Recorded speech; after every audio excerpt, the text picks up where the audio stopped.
Mä oon jo ihan lapsena liittynyt luontokerhoon ja voi sanoa, että mä oon aloittanut tämän mun koko yhteiskunnallisen vaikuttajan urani ympäristöaktiivina kierrätyskeskuksessa jätteitä lajitellen. Minusta nämä ympäristökysymykset on ihan keskeisintä politiikkaa. Ilmastonmuutosta sitä täytyy hillitä ja meidän sopeutumisen keinot pitää olla realistisia. Ja meidän täytyy myös turvata luonnon monimuotoisuus ja ekosysteemipalvelut.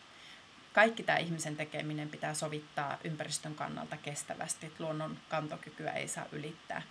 Meillä on paljon mahdollisuuksia erityisesti täällä Pohjois-Pohjanmaalla uusiutuvien energioiden lisäämisessä, tuulivoimaa ja biomassaa ja muuta. Ja on selvää, että kun näitä isoja hankkeita käynnistetään, niin niiden ympäristövaikutusten arvioinnit pitää tehdä paljon kattavammin kuin mitä oikeastaan tähän mennessä on tehty.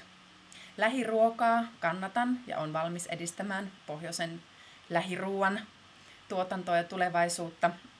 Ja mä olen myös Metsähallituksen neuvottelukunnan jäsenenä ja kannan huolta siitä, että Metsähallituksen luontopalveluilla on riittävät resurssit toimia. Pohjoisen luonnonlohta haluan myöskin olla turvaamassa ja Itämeripolitiikan ohella minusta pitää myös suojella ja pelastaa Kuusamon Kitkajärvi.